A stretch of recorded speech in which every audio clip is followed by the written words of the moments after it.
Budget Minded Traveler podcast, your source for the everyday inspiration and practical tips that make international travel accessible to everyone.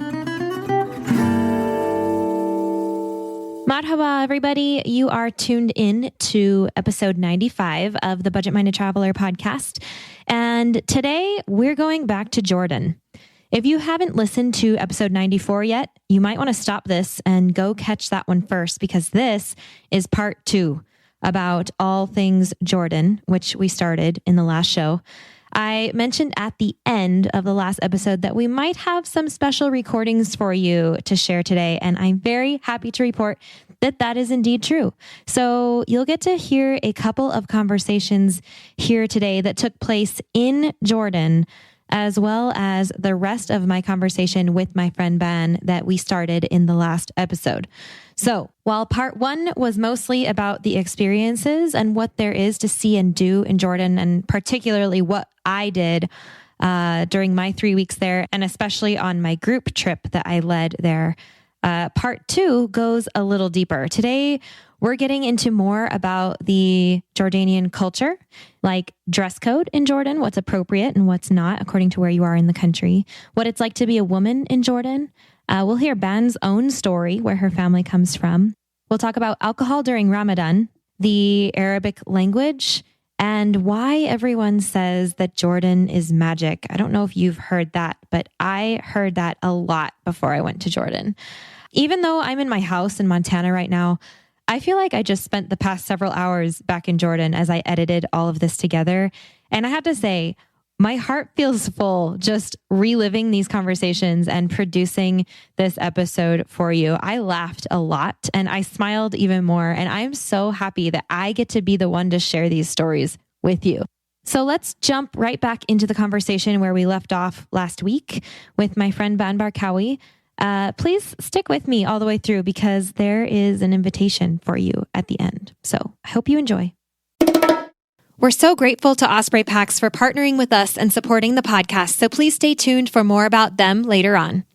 I have an opportunity for you to join me in real life for some real travel. Here's the latest Jump Adventures update. We are going to Greece for a bike and boat island hopping adventure this May 9th to 16th, 2025, and we still have space left. Check out jumpadventures.com to learn more and book now. We're going to have a yacht all to ourselves with ensuite cabins on board, so you get to sleep in the same bed every night as we start in Athens and make our way west toward the island of Corfu. You'll have your own bike for the week, e-bike if you want one, for cycling the islands as we go, in between meals crafted by our private chef on board, and all the relaxing you want to do on the top deck under the Mediterranean sun. These bike and boat adventures are our most carefree and relaxed trips. All you have to do is say yes and show up, and there's still space. Head over to jumpadventures.com to grab your spot now, and we'll see you there. I feel like we just talked about my whole experience in Jordan, which is awesome because that's what I wanted to mostly talk about. But there's so much more about Jordan that I really wanted to touch on. And so maybe, do you have some time still? Yeah, sure. I'm here. Okay, because let's see if we can just get through some of these things, because I'm just going to pose these as questions for you. Okay. Sure. Just to talk a little bit more about Jordan and maybe some stereotypes. And yeah, let's do it. I mean, I'll speak from my own personal experience. I'm sure that it depending on what sort of life you live here. I mean, you've met a lot of people in Jordan from north to south, and I'm sure you've noticed that lifestyles can be very different. Oh, yeah. And ideologies can vary greatly. Yeah. So I can speak from my own experience, but whatever it is, it's worth noting that somebody else might have a completely different experience than I do, or a different perspective about something than I do. Mm-hmm. But I'll do my best. So so what is it? Tell me. So let's just start here, because that's a good point. The first day that I got to Jordan, that you and I met up and we went to all the food. Breakfast, brunch, and lunch and dinner in one sitting. And I asked you, before you came to pick me up, I mean, it's what was it, 90? It was hot out. It was hot. Whatever it was hot. And I just remember asking you, what should I wear? Like what is appropriate? What's appropriate? Yeah, like I didn't pack for this trip. I packed for 8 months abroad, and I had been in Patagonia and Europe, and so I didn't pack especially for Jordan at all. So I just had what I had, and I just wanted to know, like what's appropriate? What should I wear? And you were like, wear whatever you want. Like, just be comfortable and it's fine. And you showed up wearing, and I love this because we were actually wearing like exactly the same thing, but you were wearing jeans and a tank top, and like your bra strap was showing, it's like you're wearing just like a regular tank. Like you looked just like I did. I'm like, okay, well, I feel better, because I guess it's fine. And that's Amman for one. That's also Jordan for two. But let's just talk about the dress just for a minute, because I know you also grew up in Saudi. And so it's a little different there. Very different. Yeah, you can't do that in Saudi, for example. So in Saudi, you'd have to cover up. Jordan's obviously different because it's not the law. There is no law stating that you have to cover up the way you do in Saudi, for example. But like you said, in Amman, so in the capital and the city, it's a little bit more liberal. We get a lot of visitors, a lot of tourists, but also just as Jordanians, and especially West Amman. So we were in West Amman, which is a little bit more, I want to say, open-minded for lack of a better term, a little bit more liberal, and people don't really stare at you very much. Doesn't matter what you're wearing. You could go out in shorts and a t-shirt and you'll be fine. If you're going to go to a different part of Amman, you could still wear what you want, but you probably wouldn't feel that comfortable. A more conservative part of Amman. Now, if you're going to go to other parts of Jordan, again, depends. If you're going to a touristic area specifically, or if you're going to, on a hike or, whatever it is, nobody's really going to ask, nobody's going to care what you wear. You can wear whatever's comfortable.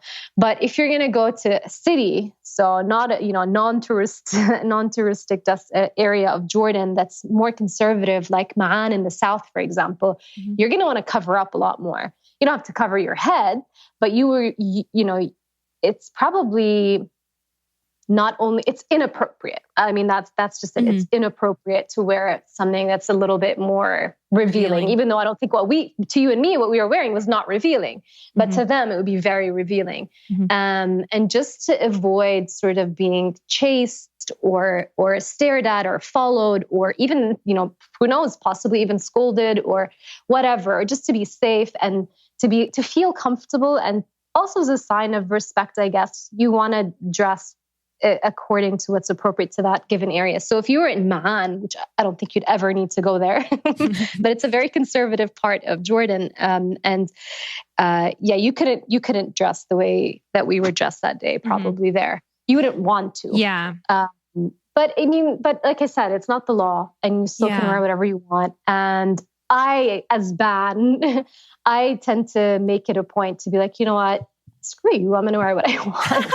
I want to be comfortable. There you go. I'm willing to take my chances, and and I think it took me a while to get to that point. So at first, I'd always be a little bit concerned, and then I'm just, after just living here for so many years, you kind of go, well, I know as long as I'm safe and I'm not doing something stupid that's going to put me in some sort of risk, then I'll wear what I want. Yeah. I know that when we were on the trail, we were encouraged to cover up whenever we were with the Bedouins. And so we made sure to have sleeves but it's so hot in the desert that it actually makes more sense. Like, it's better for you to have a long layer of sleeves, a light long sleeve, than it is to wear, a tank top and just get burned. Yeah, you don't want to burn. You'll burn if you, exactly. So it's actually, win-win, I suppose. Yeah, but it was easy. Even with it's true. With the Bedouin, it's more of a respectful gesture, I think, to just dress modestly. But again, I mean, if you felt more comfortable in a tank, if I really felt more comfortable in a tank top around the Bedouin, and it was too hot and I couldn't wear something with sleeves, I might, be like, whatever, it'll be okay. What are they going to do? Are they going to chase me down? Are they going to chase me back home? They might propose to you. They might. Those guys have up to 4 wives. There you go. You might get lucky. Yeah. Oh man. Okay. So that's good. I'm wondering if anyone listening is surprised at your English. Because since I've known you for so long that I kind of almost forget about this. But you guys, it's so fascinating to listen to you talk in Jordan because your language is, I mean, obviously we're only speaking English today, but your language in Jordan it's not completely Arabic and it's not completely English. It's like a mix of the two. And so, so where does that come from? Like, can you explain to people why you speak English so well and like how that's so normal there? And it's normal in parts. I mean, again, it depends. It's normal in certain societies in Jordan. I think, again, Amman and West Amman tends to have that identity or that language where people just kind of cross over between English and Arabic. I personally I went to at first a British school and then an American school growing up in Saudi Arabia. So that just became my more comfortable language, even more comfortable than Arabic. I barely have, and in the Gulf, it's a little bit different because it's such a melting pot. It's very international. You've got a lot of expats living and working there. So you don't even need Arabic for the most part. Now you're starting to need it a little bit more. But when I was going to school and I started working in the Gulf, I needed English more than I needed Arabic. Jordan's a little different because the majority of Jordan doesn't speak this way. Most of them will speak just strictly in Arabic, even if they do know little English or did study a little English at school. But yeah, in West Amman in particular, it's become more and more common. And in fact, it's a lot of non-West Ammani Jordanians will make fun of us for speaking that way. It's sort of a running joke, and but it's strange. We've kind of developed our own little language, I guess. The Arabizi. It's so cool. I was gonna say, because for example, the Bedouins, and when you really get into the country, they don't speak English. But there are two things that I think they all know, and that's welcome to Jordan. You hear that so far, so good. Echoing off of any canyon in Jordan. Welcome to Jordan. Welcome to Jordan. And also, what's your name? That's it. I'm so happy. I thought the second question was going to be, will you marry me? Oh. What's your name? It's a good start. Taking it slow. I never heard that in Jordan. And so maybe I made it out. I don't know. But yeah, it was so funny because all the kids, like when we were up in the north, welcome to Jordan. What's your name? What's your name? And so we say our name and we say, what's your name? And then they respond with like the biggest smiles on their faces because they just spoke in English with you. Yeah, that's right. Just so cool. That's cool. But yeah, okay. So language, but also don't let that deter you from coming because you can find English. It's there. It does exist. It's there. No, it's there. And I think they're making it a point to teach a lot of the guides and the Bedouins a little bit more English since they have to interact with tourists a lot. So I think it's probably even getting better and better. I'm sure. And you know what? Maybe I'll play our little language thing. Remember when we were in the car and I recorded us having that conversation about our little language session? Yes, because I wanted to learn some Arabic.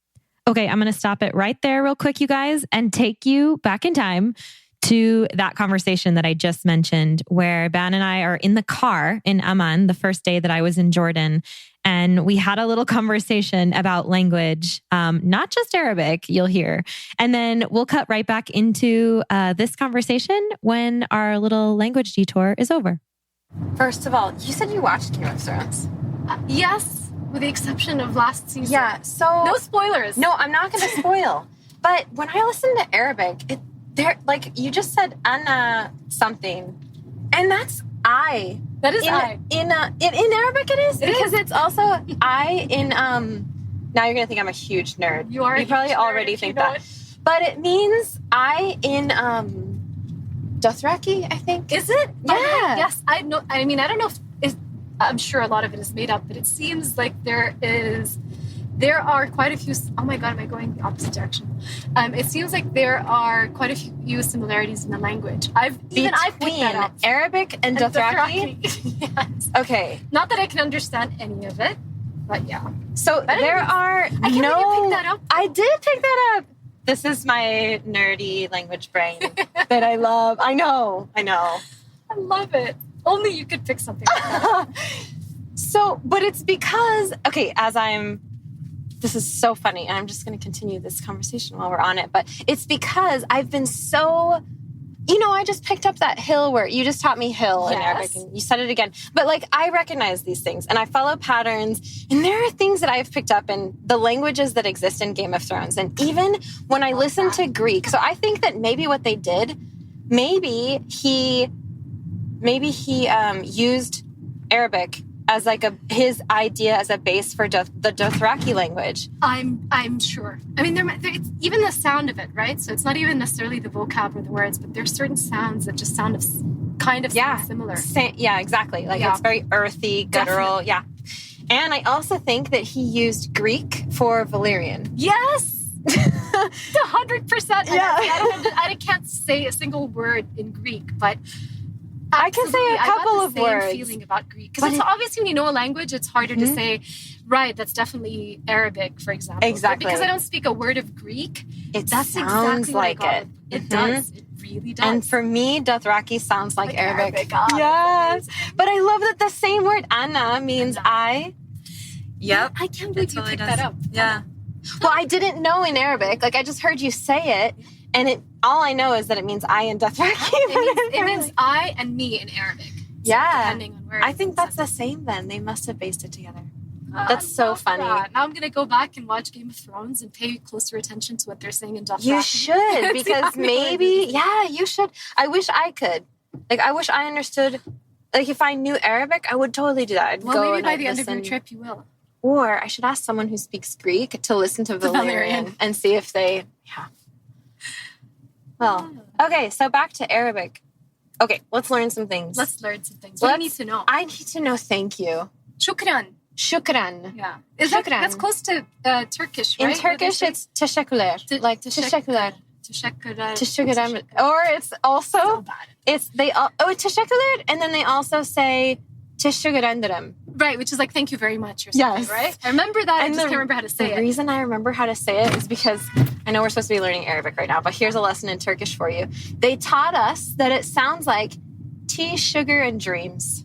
And so if you say teşekkür ederim, I know. And so that's how I remember teşekkür ederim. But I first learned teşekkürler. And like that's like the short version. It's like thanks, teşekkürler. I think that's like thanks as opposed to like thank you very much. I guess, yes. So in Arabic, it's kind of similar. You say shukran. Shukran. Yeah, shukran. Shukran. Okay. Easy peasy. I have to remember that. Thank you. Please. لو سمحت. Say it again. You can just say please. You'll notice that a lot of people will just use please. So they'll use the English word. Say hi, right? So you've noticed how many times I've said hi. You have said hi.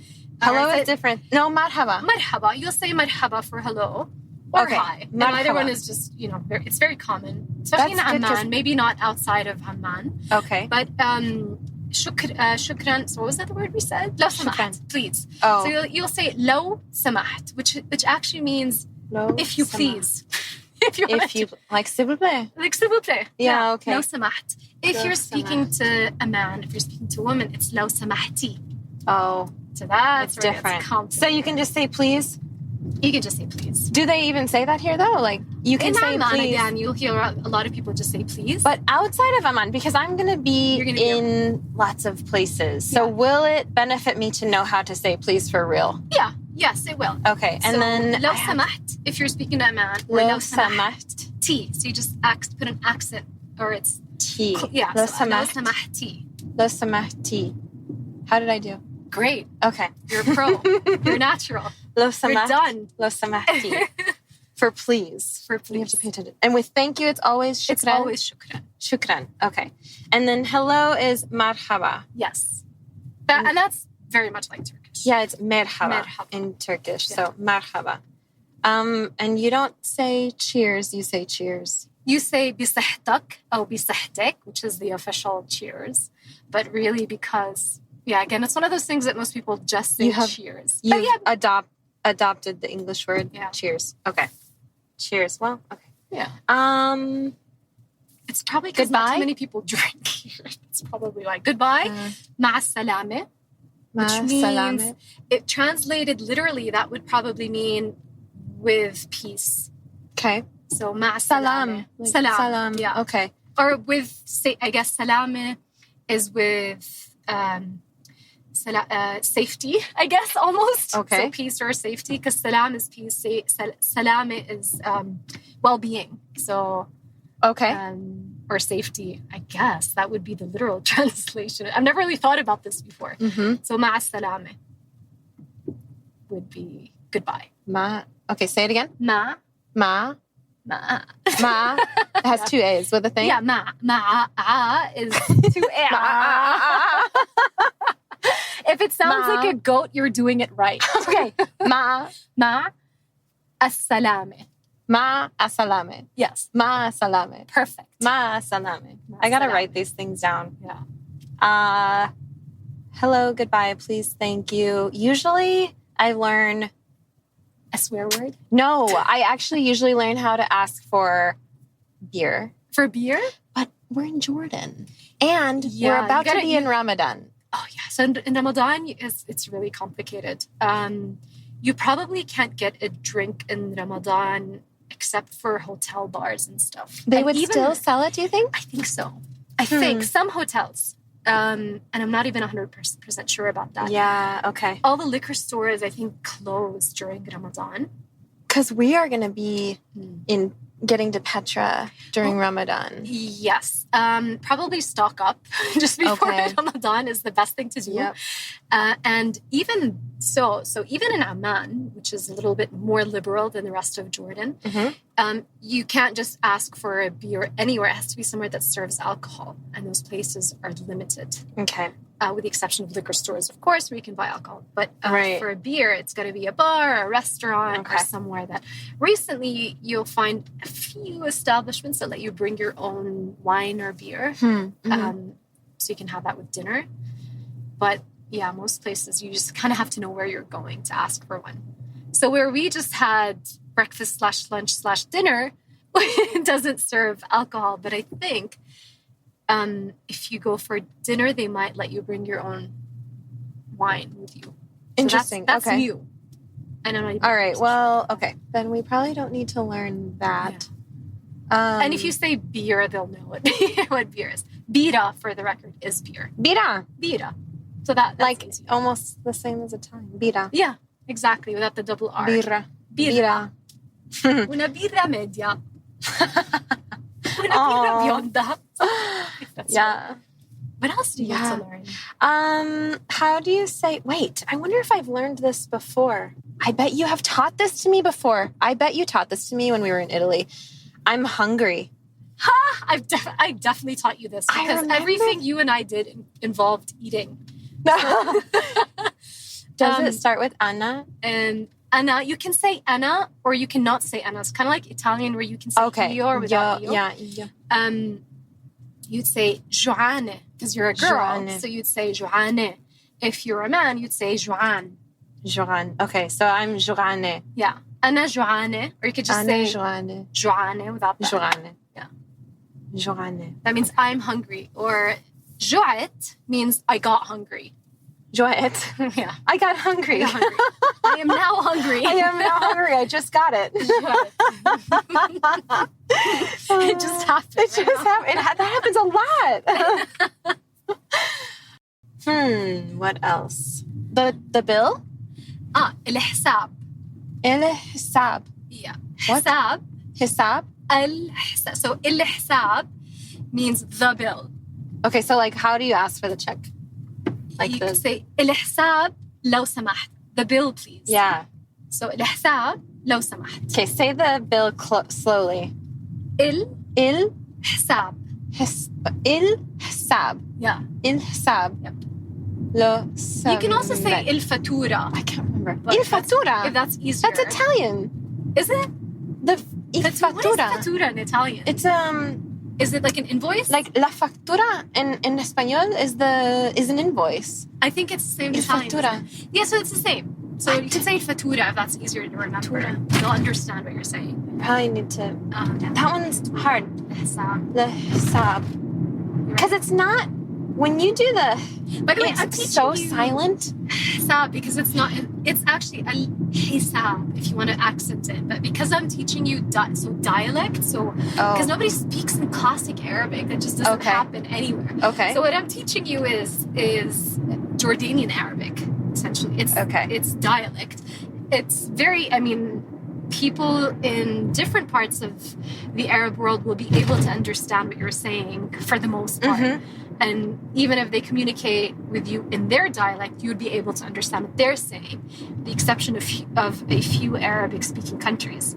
But for the most part, we all understand each other, even though we're speaking different dialects. Yeah. The classic Arabic that you learn in school and is all the textbooks are written in, nobody really speaks that way. Okay. It just doesn't happen. Interesting. It's formal. Where do you think would be the best place to go to learn Arabic?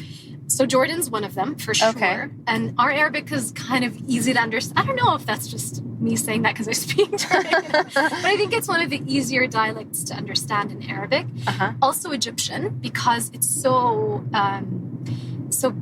if you... Growing up, everybody probably watched TV in Egyptian Arabic because they were dominating in the media back in the day. So anybody who would watch anything on TV was most likely going to be in Egyptian. So it's so widely spoken and so widely understood. And also their population is just massive. So you have a lot of Egyptian speakers around the world. So Egyptian Arabic or Jordanian Arabic you would... Right. I would recommend, for Arabic. Okay. So let's go back over that real quick, just with like those 5 words. So we have hello, marhaba. Mm-hmm. But I wanted you to do it so I could repeat it. Okay. I'll do it. Okay, so hello. Marhaba. Marhaba. Goodbye. مع السلامة. مع السلامة. Please. لو سمحت. لو سمحت. You're so good. Your accent's great. Thank you. And then, thank you. Shukran. Shukran. Yeah. Are you going to be able to remember all that? Well, this is why we're recording it.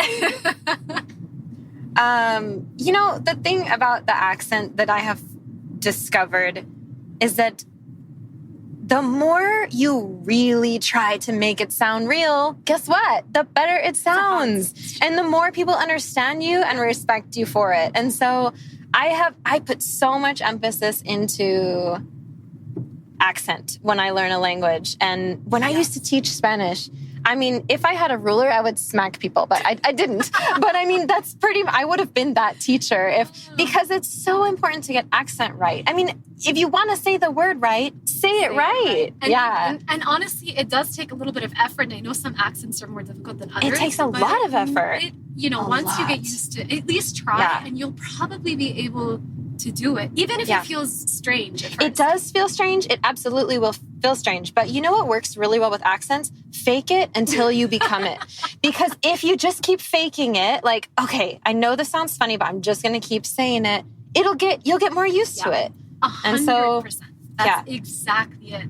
And then you just get good with accents. Exactly. Yeah. Then it becomes more, you feel more confident even when you sound silly. You think you sound silly, but you don't. And that's the thing. That's so funny you say that. So when I travel, because I learned Italian at some point, now anytime I speak to somebody in Italian, I'm not as confident because I don't do it all the time like you do. But I'm not as confident. I'm always worried they're going to catch me and realize I'm not fluent. But then I think, well, I'm not supposed to be. Nobody expects you to be fluent. You're not Italian. It's okay if you don't sound fluent.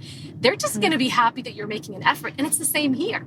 Yeah. And you think of it that way, you're like, all right, well, whatever, I'll try. What do I have to lose? Exactly the point. And I totally relate to that because I want to sound fluent. I want to sound flawless when I speak, And that's why I've worked so hard on these languages. But what happens when you hear someone who's speaking your language and you catch that they're not native? What happens? You become curious? Yeah. You become fascinated. We'll come right back to that. Let's take a moment now to thank our wonderful show sponsors. Osprey is the market leader in technical outdoor, travel, and everyday packs. And I've personally used Osprey packs since 2015. My favorites are the Fairview Trek 50 for multi-day hikes, the Cirrus 24 for day hikes, the Transporter Rolling Duffel 60, which is my trusty check luggage for faraway adventures, and of course, the countless packing cubes I use to organize everything that goes in them. We are proud to support each other on the podcast and beyond. We love getting outside and we want to see more people outdoors. So find out more and join us at osprey.com. Wow, where did you learn this? This is amazing. Wait, you're not from here? Hello? Like, what? You know, I mean, that happens to me a lot in Spanish. Like, I have been told... You're 100% fluent in Spanish. Yes. Like 100%. And people have told me, and I know that, I mean, I make mistakes with Spanish all the time. Right. Like, of course I do. Right. But people have told, here's that mosque. Yeah, there it is. Yeah, it's so pretty. It's really beautiful. Yeah. It's a landmark. I don't know where I was even going. I got lost in the mosque. I got lost. It's so pretty. You're Spanish. Oh, yeah. People have told me that I have perfect Spanish. And that's like the greatest compliment I can get. And I know, because I know that it's not perfect. But when someone native says that to me, it's amazing. And they say that the last person who said that to me was from Spain. Oh, wow. And I mean, he said if he didn't know, if he didn't know better, he would not have guessed that I was not from a native speaking country. That's crazy. He would have had no idea. And that's it. That's when you know you've nailed it. Exactly. Success. I love it. I'm going to shut this off. Thanks for the language lesson. Welcome. All right, that's the end of the language and alcohol during Ramadan detour. We're going to pick right back up where we left off. So maybe I'll include You're good. You're good with languages. You could totally learn Arabic. If anyone could do it, it's you. I could. Maybe I'll accept that as a challenge. And while I'm at it, I'm going to learn Dothraki, right? I'll learn Dothraki with you. Might as well. Halfway there. Okay. Nerd alert. Moving on. Okay. So two more things. One is, let's talk real quick about women in Jordan. Because I remember just kind of wondering, as a solo female traveler, what is it like to be a woman there? And some people did ask me that. And so I kind of want to bring that question to light. And I did ask you when we were walking on the street in Amman, like, do you ever feel like a second-class citizen here? And you had said yes at the time. But will you answer that again? Like, how do you feel as a woman in Jordan? Especially because Jordan is probably the most liberal of the region, probably. And with the exception of Lebanon, I think, okay. Yeah, maybe. It is a little bit more liberal, but again, it depends. I mean, you have lots of different ideologies in Jordan, and there is a huge conservative population here, conservative population. You don't always, their voices might not be that loud, but they're there, and they're there in huge quantities. And also, I mean, this is a really big question. Do I personally feel like a second-class citizen? To a certain extent, yes, but I'm luckier than a lot of people because I come from a family that's a lot more liberal and a lot more accepting of my life choices and my lifestyle. And I have the freedom to sort of go against the grain a little bit. Most families in Jordan, most women in Jordan don't have that privilege. Okay. And will grow up in very conservative families and communities. And conservative is okay if that's your thing. It's your thing. But I do think that it's conservative in a way, and this is my personal opinion, it's conservative in a way that does actually take away women's freedoms to a certain extent. It's, there's still a lot of things that are considered taboo for women to do, even if it's something just as simple as, in some communities, even as something as simple as going to work. It's about, interacting with men, even in public. I think that's not becoming, it's not as much of an issue as it used to be, but there are still other taboos. Just staying out late is one of them. We talked about attire. That's another one. I've spoken to women who wear headscarves, they wear hijab, and they've told me that the only reason they wear it is because their families expect to. I know that's not the case for probably most women here. Most of them will do it by their own free will, and they choose to cover, and that's fine. You can choose to do whatever makes you happy.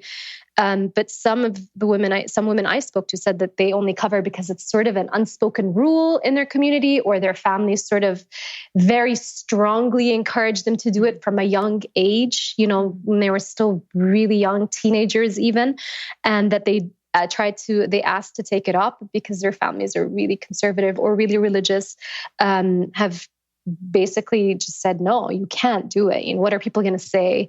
And then there are also other issues where women are definitely second-class citizens, legally speaking. One of them is that Jordanian women cannot pass on their nationality to their offspring. That is still a thing. And that's a huge problem. So any woman that marries a foreign man cannot give her Jordanian citizenship to her children.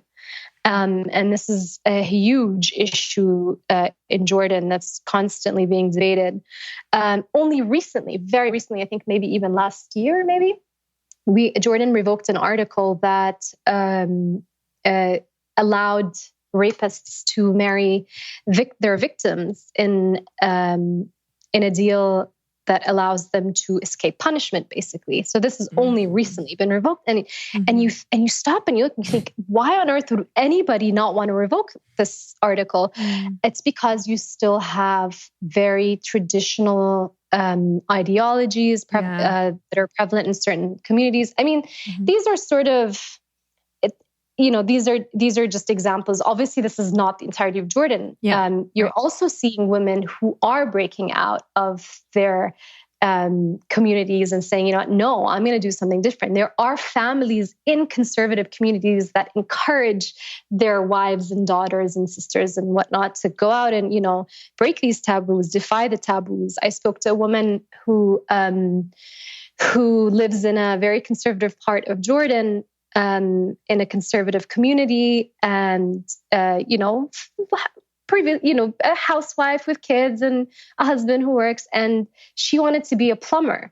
And she was really nervous about telling her husband because she didn't know what his reaction would be, but she was really surprised to learn that he encouraged her to go out there, work with the men, go learn how to be a plumber, start your own business. And he was just extremely supportive. So you are seeing people sort of change. And so you're seeing a little bit of everything. But yes, definitely women, we still have a long way to go. Still a lot of taboos about reputation and about, ethics and morals and all of that traditional stuff that does sometimes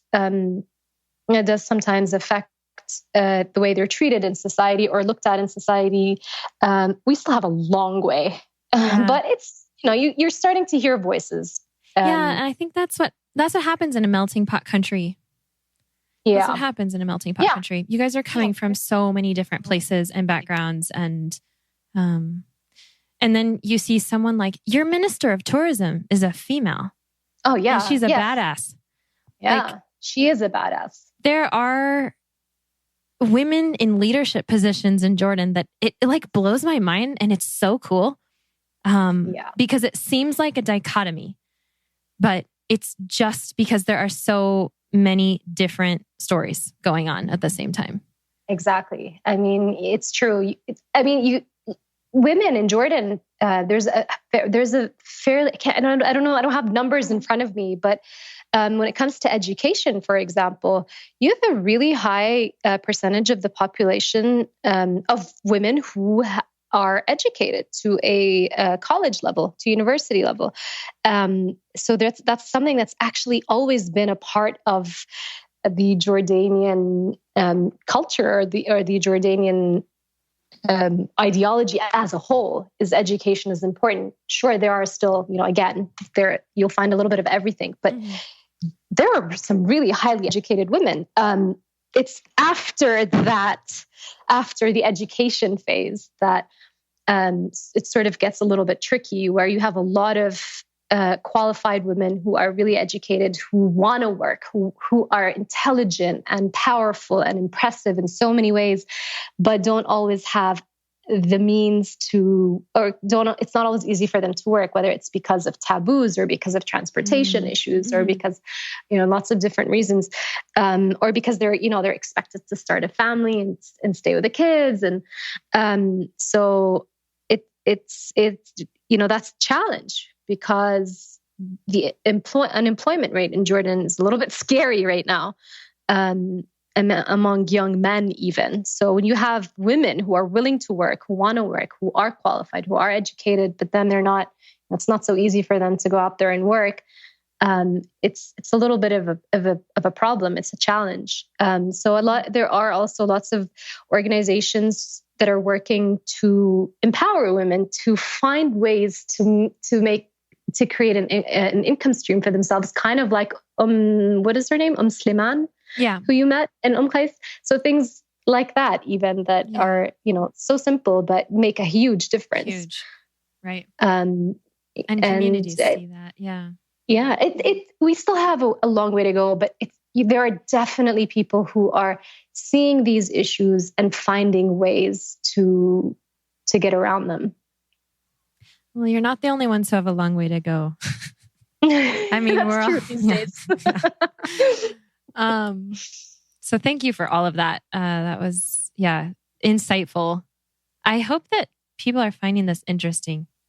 I hope so. To learn about, because I think that there's so much of just unknown, just simply unknown.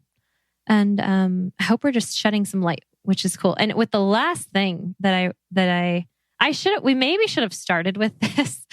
But I would love for you to tell your story, where you're from, where your family's from, what's home to you, and where do you fit? Good question. Yeah. Well, that's a hard question. I know. I should know. But what is, let's look at that for a minute. Well, I mean, originally Palestinian. My father is Palestinian. He lived in Palestine as a kid for a little bit of time before he went off to all sorts of different places, and before he came to Jordan. But he's fully Palestinian. My mother's half Palestinian, half Egyptian. She didn't live there. She grew up in Egypt most of her life, and then lived a little bit in Jordan. And then I think she got married fairly young. So after she graduated from university in Egypt, she met my dad, who had been already working in Saudi Arabia at the time. And they got married and they lived there for my whole life. So I was born in Jordan, but I grew up in Saudi Arabia. My entire childhood basically spent in Saudi Arabia, which was amazing, which I know is really hard to believe, but I had such a great childhood. And I think, again, because I was so incredibly lucky, I was very privileged to have been able to attend an international school. And I grew up with friends from all over the world, all sorts of different religions and backgrounds. So to me, that was normal. Normal to me is diversity.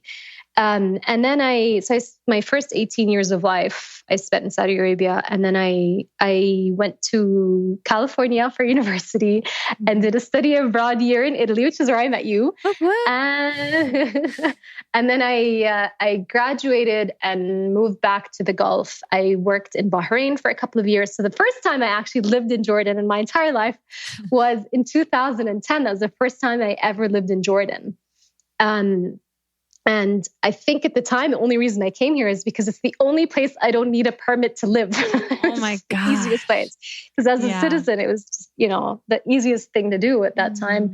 So I came here and just started working here in an IT company, went abroad again for a year to the UK, did my master's degree and came back. And I've been doing radio ever since. So ever since 2013, I've been working in radio. And I guess for now, this is home. But funny enough, because it's the community that I exist in Jordan is not quite as diverse as I would like it to be. So to me, that it's a little bit uncomfortable, funny enough, because I'm just so used to being around an international, diverse group of people. It's still hard to call this place home, but I guess it's time to accept it. Thanks for asking. Well. Maybe we found you a home today. Maybe so.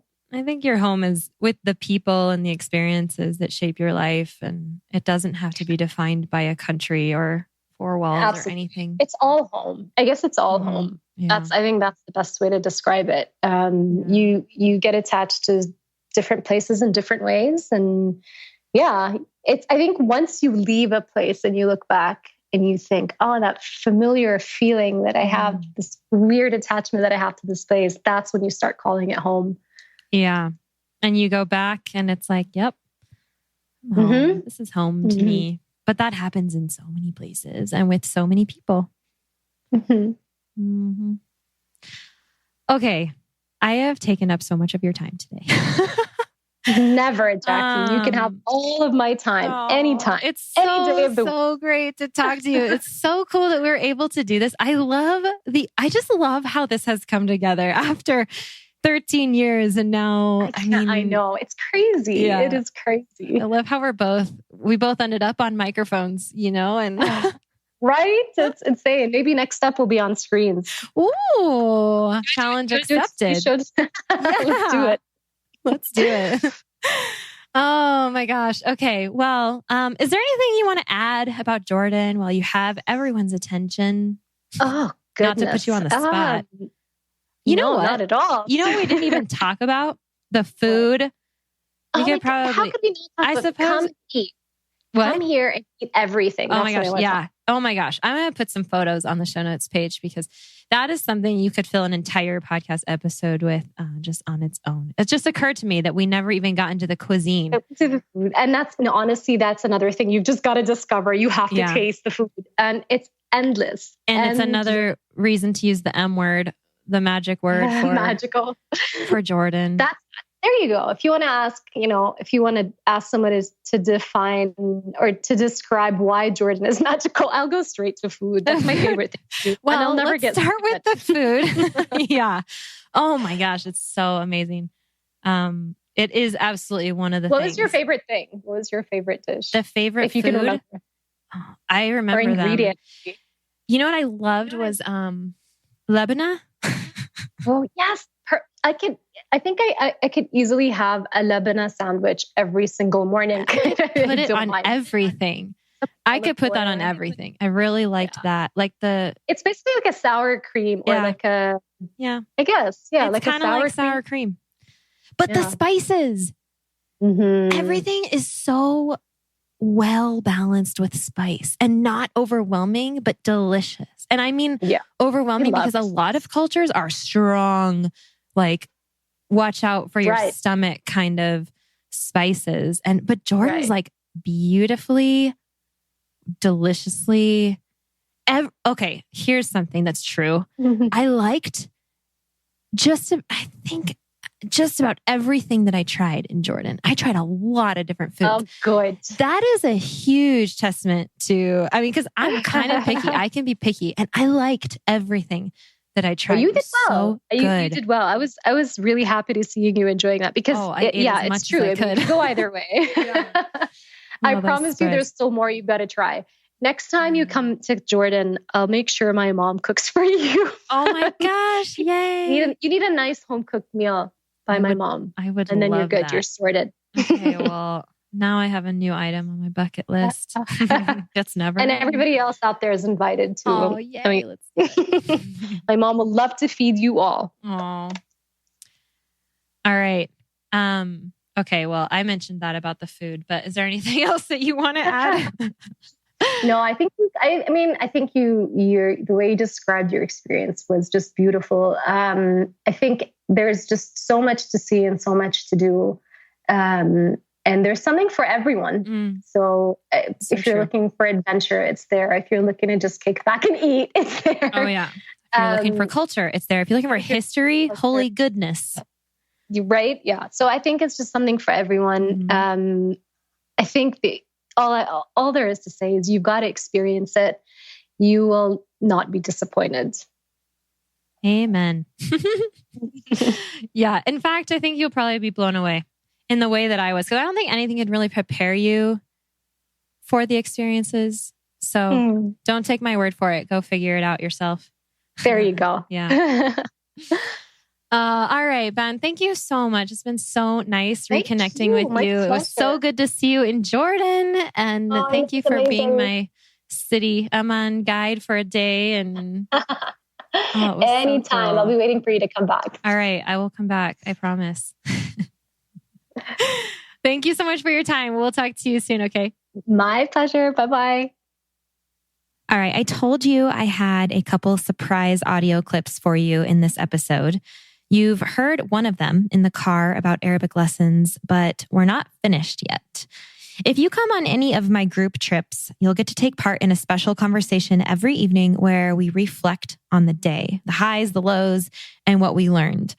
On the last night of my group trip in Jordan, I recorded part of this conversation with my group, and I have their permission to share it with you. So besides mine, you'll hear the voices of Hassan, Daryl, Chelsea, Carly, Sean, and Ryan. We had just spent an evening soaking and mudding in the Dead Sea, enjoying some time at the pool and having dinner. And in this recording, we were gathered around a table, sharing our last group conversation over some Jordanian craft brews. So here we go. What was your best rose for the whole trip? The whole thing. I think having the chance to explore Jordan in a deeper way with great people is a great rose, especially because it's my first trip outside of America.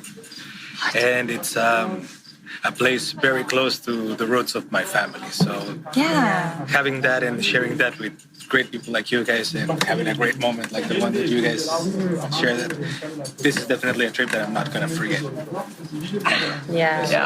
Thank you all for that. Thank you. Cheers to that. That's pretty cool. For documenting it so beautifully. I'm happy to share that anytime, guys. Jack, what's your rose? I think my rose has to be that this whole thing really is so much more of a group effort than what you guys realize. Because if every one of you didn't sign up, this trip wouldn't have happened, you know? So this exists because we all said yes. That's my rose. That's awesome. Yeah. Along those lines, I love that this is my second trip doing one of your trips.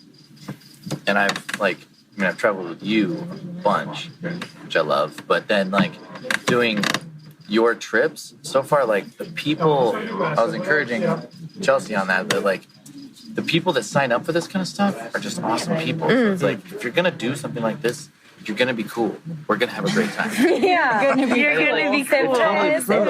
Right. I mean, right from the get-go, we were all just, bonding and, immediately. And then it was next thing you know, joking Disney around. Disney quotes, Indiana Jones all the time. It's been like-minded people. Awesome. You have common ground already. Yeah. Exactly. When you're all, it takes a certain type of person to have the kind of courage to sign up for something like this. Go way out of their comfort zone to a foreign country, especially this one in the Middle East, which is a controversial area right now. It takes a certain type of person, so it's just it's kind of a big deal. It takes a lot of faith and a lot of open-mindedness. Yeah. Cheers to that. Yeah. Yay. So open-mindedness. Yeah. And honestly, my mind was blown by the kindness and the beauty of the people in the land of this country. Everyone was really nice. I feel like I was so naive. Like every Bedouin. It's incredible how we were so friendly. Not even drove by. Every single person greeted us with a smile. I love the United States. Welcome to my country. Welcome to Jordan. Everyone, every single one. Boom. Would you like to have tea? Yeah. Even the kids are come to my tent especially for the tea. people who were not paid to do so. Yeah. You know? Either that or what do you got to give me? Candy? Right. I know you got something in your pocket. True, though. Bedouins are an incredible people.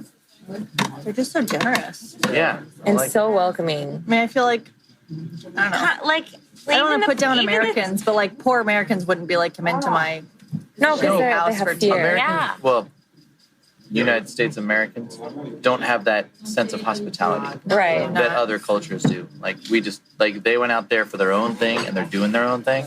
Only and that's for how them. we get raised. Only for them. Yeah, like but in other cultures, like you stay with your family, you live right above them, you take care of them when they get old. Like you stay. You grind your coffee loud so your neighbors come and have it with you. That was cool. Honestly, the South is a little bit like that. Like there's South is a little more. There's remnants of that. Yeah. Especially in the smaller towns. It's like it's about grind your coffee loudly. Yeah. But I remember the first day at the Citadel. Remember how you guys stayed and decided to like do your own thing and the rest of us went with the guide? Yeah. And we came back and we found you talking. Looked over and we saw you talking to the tourist police. Yeah. I was kind of nervous. I was like, uh-oh, like what happened? Like, and you came over to find him giving us a hard time about our pronunciation. And I walked up to see him smiling at you, welcoming you to his country, and then looking over at us, giving us a big smile, saying welcome, and then looking around at the other tourist place. They're like, we're so happy you're here and enjoying our land. He was just excited to tell us about his city. Yeah. I think he was asking and us, I was surprised. Yeah. So one thing he was asking us, right, like, what did we think of Jordan? And we kept saying, like, people are nice and stuff. The one thing that we didn't say, but he told us, he was like, it was like magic. Jordan's magical. He did, yeah. So, he was like, I was like, guess again. Like, that was the first day for us, right? We're like, magical. Okay. Yeah. Like he said that. Yeah. And then, but after like these past like 5-6 days, like it's totally magical. Yeah. It is. Jordan is magic. Jordan is magic. I just recently published a big blog post recapping my experience in Jordan on my Traveling Jackie blog. You can find it at travelingjackie.com/Jordan if you want to read it. And it was only in writing that post that I finally realized what that phrase meant. And I'm going to share that with you. This is what I wrote. Jordan is magic. I had heard it said multiple times by several people about Jordan before I went there myself, but I never understood it and couldn't appreciate it. As much as we try, we can't wrap our heads around magic. It leaves a lot to be explored because simply saying those words doesn't actually describe anything. It just shrouds it in mystery and whimsy. Hearing these words did, however, instill a deep desire inside me to go and understand for myself why the M word is so often used to describe Jordan. So I went. I explored, I experienced, I interacted with Jordan, and I get it now. Jordan is magic is not a description after all. It's an invitation. And this is where I pass it along to you. Go to Jordan yourself. Feel, see, float, taste, touch, communicate, laugh, and discover the spellbinding charm of this incredible country on your own. There's no doubt in my mind that you'll get it too. I hope so much that you've enjoyed this 2-part episode on Jordan, and a big shukran to you if you've made it all the way through to the end of this episode. As always, you can find any links and notes mentioned today on the show notes page at thebudgetmindedtraveler.com/95. And thanks again to all of my trip participants for having the courage and open-mindedness to join me on this incredible journey. And again, to my dear friend Ben for helping me produce such fun episodes to give you all a glimpse into the beauty and magic of Jordan. Thank you so much for listening. Safe and happy travels to you.